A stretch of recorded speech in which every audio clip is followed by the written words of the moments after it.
નમસ્કાર, બ્રેકફાસ્ટ ન્યૂઝમાં આપનું સ્વાગત છે। હું છું આપની સાથે ફાલ્ગુની। સમાચારોની વાત કરીએ, વરસાદી માહોલ રાજ્યમાં જોવા મળી રહ્યો છે। આજ સવાર પણ અનેક વિસ્તારો કે જ્યાં વરસાદની શરૂઆતથી પંચમહાલના હાલોલમાં વરસાદી માહોલ, જ્યાં સવારે 6 થી 8 વાગ્યા સુધીમાં 2 કલાકના ગાળામાં 2 ઇંચ વરસાદ વરસ્યો છે। 2 ઇંચ વરસાદથી વિસ્તારો પ્રભાવિત થયા છે, જ્યાં પાણી ભરાઈ જવા પામ્યા છે। સવારથી આ વરસાદી માહોલ પંચમહાલના હાલોલમાં જોવા મળ્યો છે, જ્યાં સવારે 6 વાગ્યાથી 8 વાગ્યાના 2 કલાકના સમયગાળામાં 2 ઇંચ વરસાદ ખાબક્યો છે। વરસાદી માહોલથી વાતાવરણમાં ઠંડક પ્રસરી છે, તો આ તરફ નીચાણવાળા વિસ્તારો કે જ્યાં પાણી ભરાઈ જવા પામ્યા છે। રાજ્યના વિવિધ વિસ્તારમાં વરસાદી માહોલ જોવા મળી રહ્યો છે। ક્યાંક છૂટો છવાયો વરસાદ નોંધાયો છે। આજે સવારે પણ વરસાદની જમાવટ જોવા મળી પંચમહાલના હાલોલમાં, કે જ્યાં સવારથી જ વાદળછાયું વાતાવરણ અને આ તમામની વચ્ચે વરસાદની શરૂઆત થઈ। નીચાણવાળા વિસ્તારો વરસાદથી પ્રભાવિત થયા, કે જ્યાં પાણી ભરાઈ જવા પામ્યા, તો આ તરફ ખેડૂતો ફરી એક વખત ચિંતામાં મુકાયા। બીજી બાજુ સવારે આ વરસાદી માહોલથી લોકો પણ ખુશખુશાલ થયા, વાતાવરણમાં ઠંડકનો અહેસાસ કર્યો। પંચમહાલના હાલોલમાં 2 કલાકમાં 2 ઇંચ વરસાદથી નીચાણવાળા ઘરો કે જે પ્રભાવિત થયા, સોસાયટીઓની અંદર પાણી ભરાઈ જવા પામ્યા, તો આ તરફ રોડ રસ્તા પર પણ પાણી ફરી વળ્યા, જેથી વાહન ચાલકો જે મુશ્કેલીનો સામનો કરવો પડ્યો।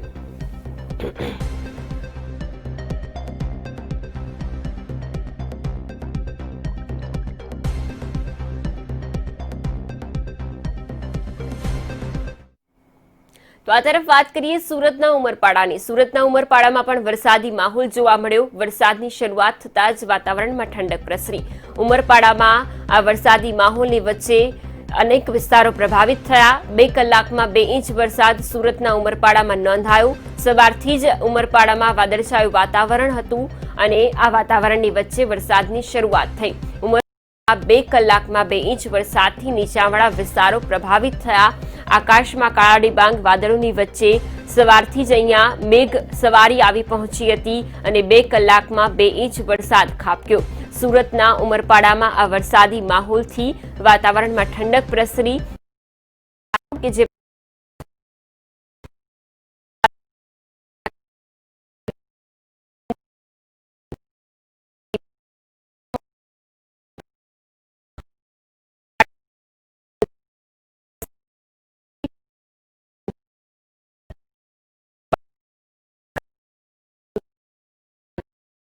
સર્જાયું હતું અને ત્યારબાદ આ વરસાદની શરૂઆત જોવા મળી। વિવિધ વિસ્તારમાં આ વરસાદી માહોલ જોવા મળી રહ્યો છે, જેમાં સુરતના ઉમરપાડામાં 2 કલાકમાં 2 ઇંચ વરસાદ ખાબક્યો છે, તો આ તરફ પંચમહાલમાં પણ સવારથી વરસાદી માહોલ। ફોનલાઈન પર સંવાદદાતા મુકેશ રાજપૂત જોડાયા છે। મુકેશ, સુરતના ઉમરપાડામાં સવારથી જ વાદળછાયું વાતાવરણ, વરસાદી માહોલ। જેમ હવામાન વિભાગની જે આગાહી હતી તે પ્રમાણે સુરત ગ્રામ્યમાં વાદળછાયું વાતાવરણ છવાઈ રહ્યું હતું, જેના પગલે ઉમરપાડામાં 2 કલાકમાં જ 2 ઇંચ જેટલો વરસાદ વરસી ગયો હતો। જી બિલકુલ, આભાર મુકેશ તમામ વિગતો બદલ। ઉમરપાડામાં 2 કલાકમાં 2 ઇંચ વરસાદથી નીચાણવાળા વિસ્તારો કે જ્યાં પાણી ભરાઈ જવા પામ્યા હતા, તો આ તરફ ખેડૂતોના ખેતરોમાં પણ આ વરસાદી પાણીના કારણે ખેડૂતોની ચિંતા વધી।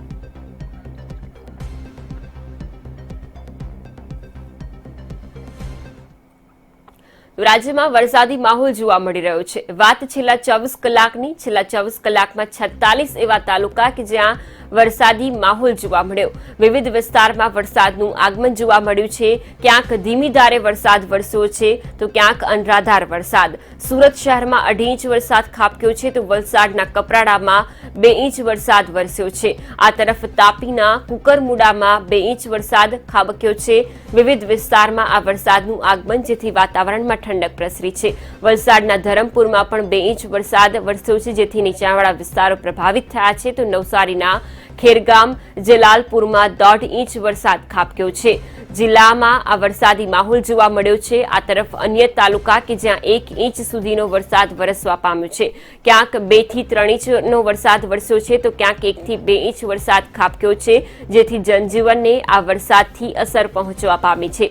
છેલ્લા 24 કલાકમાં રાજ્યના વિવિધ વિસ્તારોમાં આ વરસાદી માહોલ જોવા મળ્યો છે, જેમાં સુરત શહેરમાં સૌથી વધુ 2.5 ઇંચ વરસાદ ખાબક્યો છે। રાજ્યના વિવિધ તાલુકા કે જ્યાં વરસાદી માહોલથી વાતાવરણમાં ઠંડક પ્રસરી.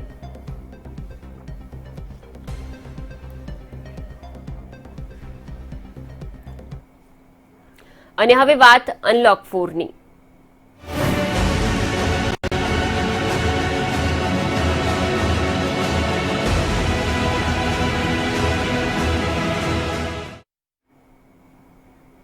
વાત રાજકોટની. રાજકોટમાં સતત કોરોના કેસોમાં વધારો નોંધાઈ રહ્યો છે. કોરોનાનો ગ્રાફ સતત ઉપર તરફ જોવા મળી રહ્યો છે, જેથી પ્રશાસનની ચિંતામાં પણ વધારો નોંધાયો છે.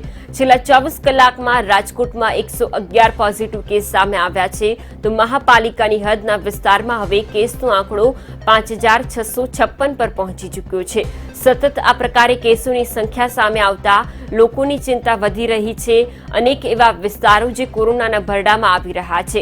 રાજકોટ શહેરની અંદર સંક્રમણ વધુને વધુ તેજ બની રહ્યું છે.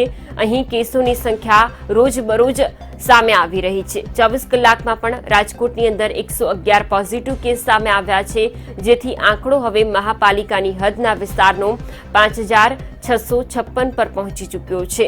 રાજકોટમાં આ ચિંતાજનક સ્થિતિને લઈને લોકોમાં પણ હવે ભયનો માહોલ જોવા મળી રહ્યો છે. કોરોના કેસ અનલોક થતાં જ રાજકોટમાં સતત વધી રહ્યા છે, જેના કારણે સમયાંતરે વિવિધ પગલાં પણ રાજકોટ માટે લેવામાં આવ્યા છે. પરંતુ આ તમામની વચ્ચે પણ કેસોની સંખ્યા પણ તેજ ગતિએ વધી રહી છે. બીજી બાજુ રાહતની વાત કે મૃત્યુ દર જે રાજકોટમાં સતત વધી રહ્યો હતો, તેમાં છેલ્લા 3 થી 4 દિવસમાં ઘટાડો નોંધાયો છે. પહેલા જે 20 થી 25 મૃત્યુદર નોંધાઈ રહ્યા હતા, તેમાં હવે ઘટાડો નોંધાયો છે. ઓનલાઈન પર સંવાદદાતા મયુર સોની જોડાયા છે. મયુર, રાજકોટની ચિંતામાં સતત વધારો કારણ કે કોરોના કેસો સતત વધી રહ્યા છે. ફાલ્ગુની, કોરોનાના કેસો સતત વધી રહ્યા છે અને છેલ્લા 15 દિવસથી જે પ્રકારે કેસો આવતા હતા 80-90 એને બદલે હવે 100 ઉપર આંકડો પહોંચ્યો છે. પરંતુ રાહત એ વાતને લઈને છે કે રાજકોટની અંદર જે મૃત્યુ દર હતો તે સતત ઘટી રહ્યો છે.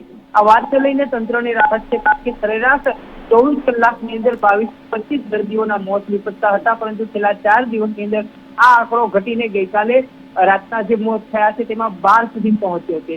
એટલે 24 કલાકનો જે મૃત્યુદર તે ઘટ્યો છે, પરંતુ કેસો વધ્યા છે. આ કેસો વધવા પાછળનું કારણ કહેવામાં આવી રહ્યું છે કે છેલ્લા 10 દિવસની અંદર આક્રમક રૂપથી મહાપાલિકા દ્વારા ટેસ્ટિંગ વધારવામાં આવ્યું છે.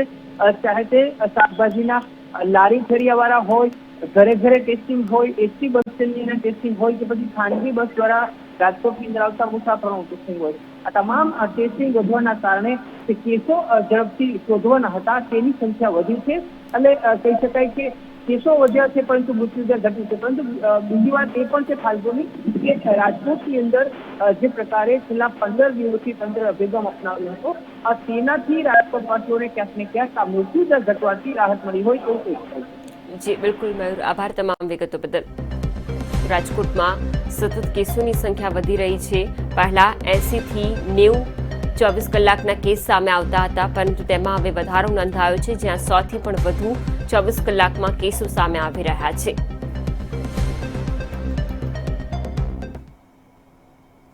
અમદાવાદ શહેરના સિંધુ ભવન રોડ પર મોડી સાંજે વસ્ત્રાપુર પોલીસ દ્વારા કડક કાર્યવાહી હાથ ધરવામાં આવી. સિંધુ ભવન રોડ પર આવેલા શોપિંગ મોલ તેમજ જાહેરમાં ફરતા લોકોમાં સોશિયલ ડિસ્ટન્સ અને માસ્કનો અભાવ જોવા મળ્યો હતો. એવા બેદરકાર નાગરિકોને વસ્ત્રાપુર પોલીસ દ્વારા દંડ ફટકારવામાં આવ્યો હતો. કોરોના વાયરસની મહામારી વચ્ચે વસ્ત્રાપુર પોલીસની શોપિંગ મોલ તેમજ જાહેરમાં ફરતા લોકો વિરુદ્ધ કડક કાર્યવાહી કરવામાં આવી હતી.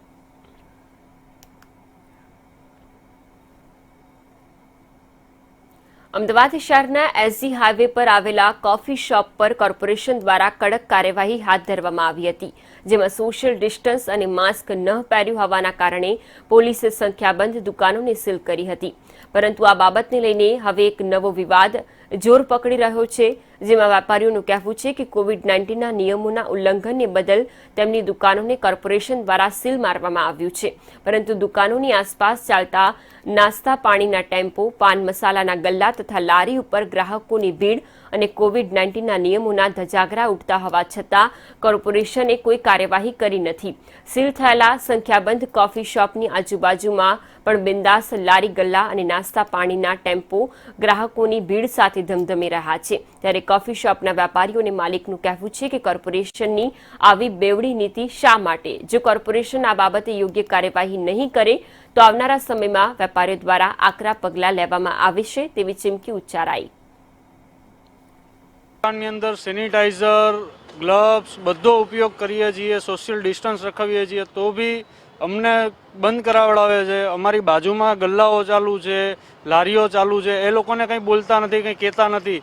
તો ગવર્મેન્ટ કોર્પોરેશન કહે છે શું કે અમારે જ બધું ભોગવવાનું? એટલે ભોગવવાની સજા આવે દુકાનવાળાને, કેમ કે દુકાનવાળો પ્રોપર્ટીનો માલિક છે એટલે એને તો ભોગવવું જ પડશે. લારી ગલ્લાવાળાને શું છે, લઈને ભાગી જશે. તો કોર્પોરેશનને એક જ કહેવું છે કે જેટલું દબાણ છે જલ્દથી જલ્દ હટાવે, લારી ગલ્લાઓ બંધ કરાવે. જો બંધ કરવામાં નહીં આવે તો પછી એનો એ લોકોને આ બેવડી નીતિનો ઉપયોગ જો કોર્પોરેશન કરતી રહેશે તો એનું પરિણામ કોર્પોરેશનને ભોગવવું પડશે જરૂરથી. અગત્યના સમાચાર સુરતથી મળી રહ્યા છે. સુરતમાં પાલ ઉમરા બ્રિજનું કામ શરૂ થવા જઈ રહ્યું છે. આ કામ શરૂ કરવામાં આવશે. ઉમરા બ્રિજનું આ કામ શરૂ થશે. પાલ ઉમરા કે જ્યાં બ્રિજનું કામ લોકડાઉનના કારણે અટક્યું હતું, જે હવે ફરી એક વખત શરૂ થવા જઈ રહ્યું છે. કામ શરૂ કરવા મનપા દ્વારા પણ હવે કવાયત શરૂ કરી દેવામાં આવી છે. મીટિંગોનું પણ આયોજન કરવામાં આવ્યું છે. આ કામ જલ્દીમાં જલ્દી શરૂ થાય તે માટે હવે તમામ જે આયોજન છે તે કરવામાં આવી રહ્યા છે. પાલ ઉમરા બ્રિજનું કામ કે જે લોકડાઉનના કારણે અટક્યું હતું, હાલ પાલ ઉમરા બ્રિજ કે જે 95% તૈયાર છે. ઓક્ટોબરના પહેલા સપ્તાહમાં કામ શરૂ થવાની હવે આશા લગાવવામાં આવી છે. કામ શરૂ કરવા મનપા દ્વારા પણ કવાયત તેજ કરી દેવામાં આવી છે, જેમાં મીટિંગોનું પણ આયોજન કરી દેવામાં આવ્યું છે અને જલ્દીમાં જલ્દી આ કામ શરૂ થાય તેવી આશા સેવાઈ છે. પાલ ઉમરા બ્રિજનું કામ પૂર્ણ થશે તો અનેક લોકોને તેનો ફાયદો થશે. હાલ આ કામ 95% પૂર્ણ થઈ ચૂક્યું છે અને ફરી એક વખત આ કામ શરૂ થવા જઈ રહ્યું છે, જેથી કરીને હવે લોકોની આશા પણ જાગી છે. મહત્વનું છે કે કોરોના કાળ અને લોકડાઉનના કારણે આ બ્રિજનું કામ જે ખોરંભે ચડી ગયું હતું, જે ફરી એક વખત શરૂ થવા જઈ રહ્યું છે. તે માટે મનપા દ્વારા કવાયત તેજ કરાઈ છે, મીટિંગનું આયોજન કરી દેવામાં આવ્યું છે અને બ્રિજનું કામ પૂર્ણ થશે તેવી આશા પણ હવે તમામ લોકોમાં જાગી છે. 1 ઓક્ટોબરથી આ બ્રિજનું કામ શરૂ થાય તેવી શક્યતાઓ પણ સેવવામાં આવી રહી છે. જો કે અત્યારે 95% આ બ્રિજ બનીને તૈયાર થઈ ચૂક્યો છે. જે કામ બાકી છે તે પણ જલ્દીમાં જલ્દી શરૂ થાય તેવી શક્યતાઓ સેવાઈ રહી છે. પાલ ઉમરા બ્રિજ કે જે બ્રિજ બનતા જ અનેક લોકોને તેનો ફાયદો થશે. જે લોકો છેલ્લા ઘણા સમયથી ત્રાહિમામ પોકારી ઉઠ્યા હતા તે તમામને આ બ્રિજને લઈને આશાઓ જાગી છે. હવે આ બ્રિજ જલ્દીમાં જલ્દી તૈયાર થાય તેવી લોકોમાં આશા ઉઠી છે. હાલ 95% જ્યારે કામ પૂર્ણ થઈ ચૂક્યું છે ત્યારે આગામી કામ પણ જલ્દીમાં જલ્દી શરૂ થાય તે માટે મનપા દ્વારા પણ કવાયત તેજ કરવામાં આવી છે. આ માટે મીટિંગોનું પણ આયોજન કરવામાં આવી રહ્યું છે. પાલ ઉમરા બ્રિજ જે સુરતમાં આવેલો છે, જે 95% બનીને તૈયાર થઈ ચૂક્યો છે. જો કે બાકી જે કામ છે તે લોકડાઉનના કારણે અટકી પડ્યું હતું. આ અટકેલું કામ ફરી એક વખત શરૂ થાય તેના માટે મનપા દ્વારા કવાયત કરવામાં આવી છે. આ માટે મીટિંગનું પણ આયોજન કરવામાં આવી રહ્યું છે. આ સાથે સાથે બ્રિજનું કામ વહેલામાં વહેલી તકે પૂર્ણ થાય તે પ્રકારની આશા પણ લોકોમાં જાગી છે. કામ શરૂ થાય તો વહેલી તકે આ કામ પૂર્ણ થઈને બ્રિજ બનીને તૈયાર થાય. સંવાદદાતા સંજય મહંત સુરતથી જોડાયા છે. સંજય, સુરતના પાલ ઉમરા બ્રિજનું કામ જે લોકડાઉનના કારણે ખોરંભે ચડી ગયું હતું, ફરી એક વખત શરૂ થાય તેવી આશા.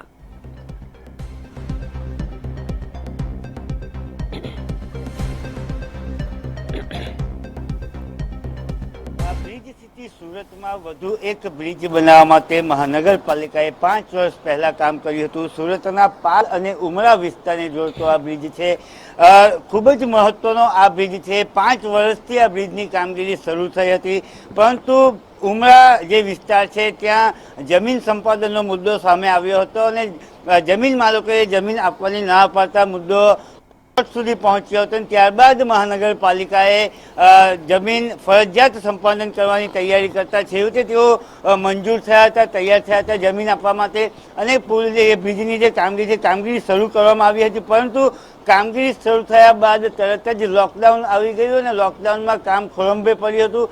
બ્રિજ આપ જોઈ શકો કે 95% બ્રિજ બનીને તૈયાર છે, ત્યારે માત્ર 5% જ કામગીરી બાકી છે અને હવે સુરત મહાનગરપાલિકાના સ્થાયી સમિતિ દ્વારા નિર્ણય લેવામાં આવ્યો છે અને પાલિકાનો જે બ્રિજ સેલ છે તેને આદેશ કરી દેવામાં આવ્યો છે કે વહેલી તકે આ બ્રિજની કામગીરી પૂર્ણ કરવામાં આવે, જેથી કરીને સુરત શહેરમાં જે ટ્રાફિકનો પ્રશ્ન ખાસ કરીને નવા બનેલા કેબલ સ્ટ્રેટ બ્રિજ અને સરદાર બ્રિજ ઉપર પુષ્કળ ટ્રાફિક થતો હોય છે અને આ બ્રિજ જો બની જાય, પાલ અને ઉમરા વિસ્તારને જોડતો બ્રિજ, તો સિટી લાઇટ અને ડુમસ રોડ તરફ જતું ટ્રાફિક ડાયવર્ટ થઈ શકે અને સુરતના લોકોને ખૂબ જ ફાયદો થાય તેવી શક્યતાઓ છે. એટલા માટે જ આ બ્રિજ એક મહત્વપૂર્ણ બ્રિજ ગણવામાં આવી રહ્યો છે અને સુરત મહાનગરપાલિકાના કમિશનર પોતે રસ દાખવીને પાલ ઉમરા બ્રિજનું કામ જે 5 વર્ષથી ખોળંબે ચડ્યું હતું એ વહેલી તકે પૂર્ણ થાય એ દિશામાં હવે તેઓ કામગીરી કરી રહ્યા છે.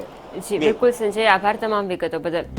સુરતનું આ પાલ ઉમરા બ્રિજ કે જે 95% બની ચૂક્યો છે, 5% જે કામકાજ બાકી છે તે પણ વહેલામાં વહેલી તકે શરૂ થાય તેવી મનપા દ્વારા કવાયત તેજ કરવામાં આવી છે. આ બ્રિજનું નિર્માણ થતાં જ અનેક લોકોને તેનો ફાયદો થશે. સુરતમાં જે ટ્રાફિકની સમસ્યા અનેક વિસ્તારોમાં જોવા મળી છે તેને લઈને આ બ્રિજ મહત્વપૂર્ણ માનવામાં આવે છે કે આ બ્રિજ તૈયાર થતાં જ ટ્રાફિકની સમસ્યાને હળવી કરી શકાશે. જોકે અત્યારે જ્યારે બ્રિજનું કામ 95% પૂર્ણ થઈ ચૂક્યું છે ત્યારે આગામી 5% કામ પણ વહેલામાં વહેલી તકે શરૂ થાય તે માટે મીટિંગોનું પણ આયોજન કરાયું છે.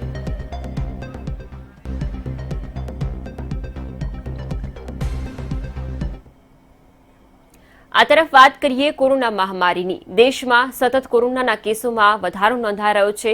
આ તમામની વચ્ચે દેશવાસીઓ માટે સારા સમાચાર કે ફરી એક વખત રિકવરી રેટમાં ઉછાળો નોંધાયો છે. 24 કલાકમાં નવા 85,000થી વધુ કેસ નોંધાયા છે, તો આ તરફ રિકવર લોકોની સંખ્યા તેનાથી પણ વધુ નોંધાઈ છે. 24 કલાકમાં 93,000થી પણ વધુ દર્દીઓ કે જેમણે કોરોનાને માત આપી છે.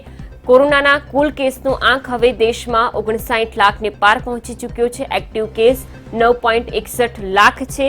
તો આ તરફ મૃત્યુ આંકમાં પણ વધારો જોવા મળ્યો છે, પરંતુ રિકવરી રેટમાં કે જેમાં સતત ઉછાળો નોંધાઈ રહ્યો છે. આ પહેલા પણ નવા કેસોની સરખામણીએ રિકવરી કેસોની સંખ્યા વધુ જોવા મળી હતી. ફરી એક વખત તે જ પ્રકારે જ્યારે નવા પોઝિટિવ કેસ 24 કલાકમાં જે 85,000થી વધુ નોંધાયા છે તેની સરખામણીએ રિકવર થનારા દર્દીઓની સંખ્યા 93,000થી વધુ નોંધાઈ છે. એટલે દેશવાસીઓ માટે રાહત કે અનેક લોકો જે કોરોનાને માત આપી રહ્યા છે અને સાજા થઈ રહ્યા છે. સતત જ્યારે કોરોના કેસોની સંખ્યા દેશમાં વધી રહી છે, અમેરિકા કરતાં પણ દેશમાં સૌથી વધુ કેસો સામે આવી રહ્યા છે. આ તમામની વચ્ચે એક રાહતના સમાચાર કે રિકવરી રેટ દેશમાં સતત વધી રહ્યો છે. તે પ્રકારે 24 કલાકમાં પણ 93,000થી પણ વધુ દર્દીઓ કે જેમણે કોરોનાને માત આપી છે તેઓ ઘરે પરત ફર્યા છે, સાજા થયા છે. બીજી બાજુ એક્ટિવ કેસ અત્યારે 9 લાખથી વધુ છે દેશમાં. તો આ તરફ કુલ કેસની સંખ્યા દેશમાં 59 લાખને પાર પહોંચી ચૂકી છે. સતત આ કેસમાં વધારો નોંધાઈ રહ્યો છે.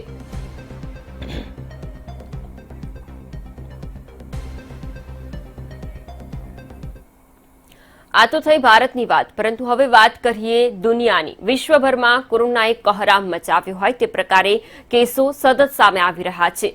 વિવિધ દેશો કે જે કોરોનાના ભરડામાં હાલ પણ યથાવત છે. કુલ કેસનો આંક હવે 3.27 કરોડને પાર પહોંચ્યો છે.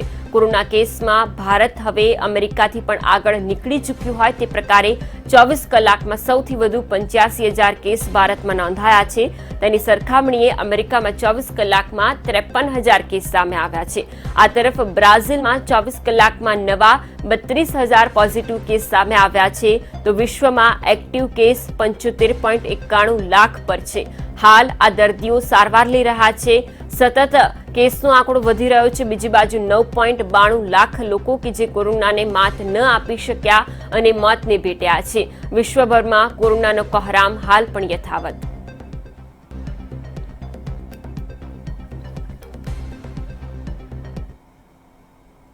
આગળ વાત કરીએ કચ્છના રાપર શહેરમાં એડવોકેટની તીક્ષ્ણ હથિયારના ઘા ઝીકી હત્યા કરવામાં આવી.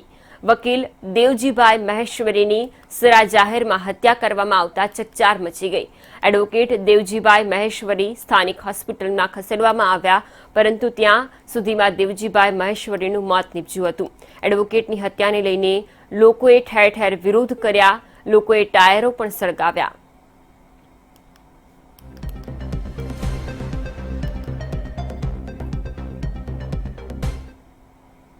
જામનગરમાં કોરોનાના દર્દીઓ માટે એક સારા સમાચાર સામે આવ્યા. કોવિડના દર્દીની છાતીમાં થયેલા નાનામાં નાના ચેપને હવે જલ્દી જ જાણી તેની તાત્કાલિક સારવાર ડોક્ટરો દ્વારા કરવામાં આવશે.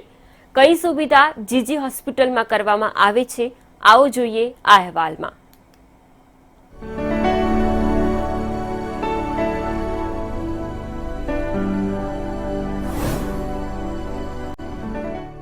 જામનગરની જીજી હોસ્પિટલમાં દરરોજ 60 થી 70 જેટલા દર્દીઓના એક્સરે કરવામાં આવે છે. પરંતુ ખૂબ નાના પાયે છાતીમાં આ પ્રકારના ઇન્ફેક્શન થયા હોય તેને જાણી અને તાત્કાલિક સારવાર આપવામાં આવે તો દર્દીની બચવાની શક્યતાઓ વધી જાય છે.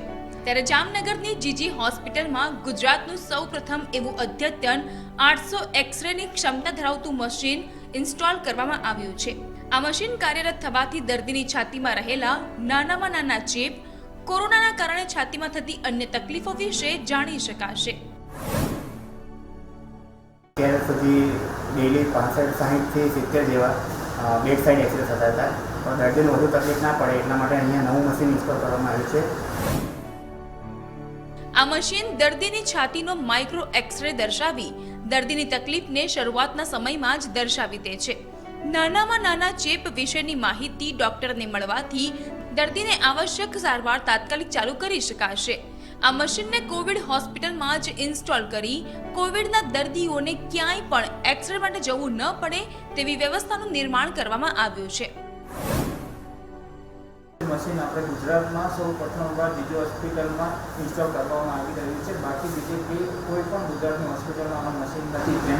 આ મશીનના લીધે આપણે દર્દીઓની માઇનરમાં માઇનર જે ન્યુમોનિયાની અસર હોય છે એ તાત્કાલિક આપણે જાણી શકીશું. માનવ જીવન અમૂલ્ય છે, ત્યારે જામનગરની જીજી હોસ્પિટલમાં દાખલ કોરોનાના દર્દીઓને બચાવવા માટે ડોક્ટર્સ અને પેરામેડિકલ સ્ટાફ સાથે હવે આધુનિક યંત્રોની સુવિધાઓનું નિર્માણ કરી રાજ્ય સરકાર દ્વારા અમૂલ્ય માનવ જીવનને બચાવવા માટેના સતત પ્રયત્નો કરવામાં આવી રહ્યા છે. તે વાતને નકારી ન શકાય. સલમાન ખાન, મંતવ્ય ન્યૂઝ, જામનગર. અગત્યના સમાચાર મળી રહ્યા છે. રાજ્યના પોલીસ વડા આજરોજ બોટાદ આવનાર છે. રાજ્યના પોલીસ વડા આશિષ ભાટિયા કે જે આજરોજ બોટાદ આવશે. બોટાદ ખાતે જિલ્લા પોલીસની વિઝિટ કરનાર છે રાજ્ય પોલીસ વડા કે જેઓ આજરોજ બોટાદ આવશે અને પત્રકાર પરિષદનું પણ આયોજન કરવામાં આવ્યું છે. બોટાદ ખાતે જિલ્લા પોલીસની વિઝિટ અર્થે તેઓ બોટાદ આવનાર છે, જ્યાં પત્રકાર પરિષદને પણ સંબોધિત કરશે. રાજ્યના પોલીસ વડા આશિષ ભાટિયા કે જેઓ આજરોજ બોટાદની મુલાકાતે પહોંચનાર છે, ત્યાં તેઓ પત્રકાર પરિષદનું આયોજન પણ કરશે. આ સાથે જ જિલ્લા પોલીસની વિઝિટ પણ આશિષ ભાટિયા દ્વારા કરવામાં આવશે. રાજ્યના પોલીસ વડા છે આશિષ ભાટિયા કે જેઓ આજરોજ બોટાદ આવશે અને જિલ્લા પોલીસની વિઝિટ કરશે. આ દરમિયાન તેઓ પત્રકાર પરિષદ પણ સંબોધશે. પોલીસ વડા દ્વારા પત્રકાર પરિષદ સંબોધવામાં આવશે, જેમાં વિવિધ મુદ્દે તેમના દ્વારા વાતચીત કરાશે. ખાસ કરીને આજરોજ જ્યારે તેઓ બોટાદ આવનાર છે ત્યારે જિલ્લા પોલીસની વિઝિટ પણ તેઓ કરશે.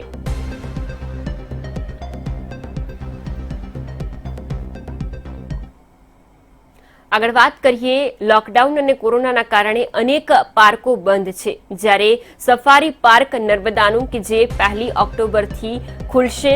પ્રવાસીઓ માટે ગાઈડલાઈન પણ જાહેર કરી દેવામાં આવી છે, જેમાં 1 કલાકમાં 50 પ્રવાસીઓને એન્ટ્રી આપવામાં આવશે. સફારી પાર્ક જે કોરોના કાળથી બંધ છે, જે હવે ખુલવા જઈ રહ્યું છે, ત્યારે તમામ પ્રકારની કોવિડ ગાઈડલાઈનનું પણ પાલન કરવામાં આવશે. પ્રવાસીઓ માટે પણ ખાસ ગાઈડલાઈન જાહેર કરી દેવામાં આવી છે. 1 કલાકમાં માત્ર 50 પ્રવાસીઓને જ અંદર એન્ટ્રી આપવામાં આવશે. નર્મદામાં આવેલું આ સફારી પાર્ક કે જ્યાં દેશ વિદેશથી લોકો મુલાકાત અર્થે આવતા હોય છે, ત્યારે ફરી એક વખત આ સફારી પાર્ક ખુલવા જઈ રહ્યું છે. 1 ઓક્ટોબરથી સફારી પાર્ક ખુલશે. કોરોનાની તમામ ગાઈડલાઈનનું પાલન કરવું આવશ્યક રહેશે. આ સાથે પ્રવાસીઓ માટે પણ ગાઈડલાઈન જાહેર કરી દેવામાં આવી છે. બીજી બાજુ 1 કલાકમાં 50 પ્રવાસીઓને જ સફારી પાર્કની અંદર એન્ટ્રી આપવામાં આવશે.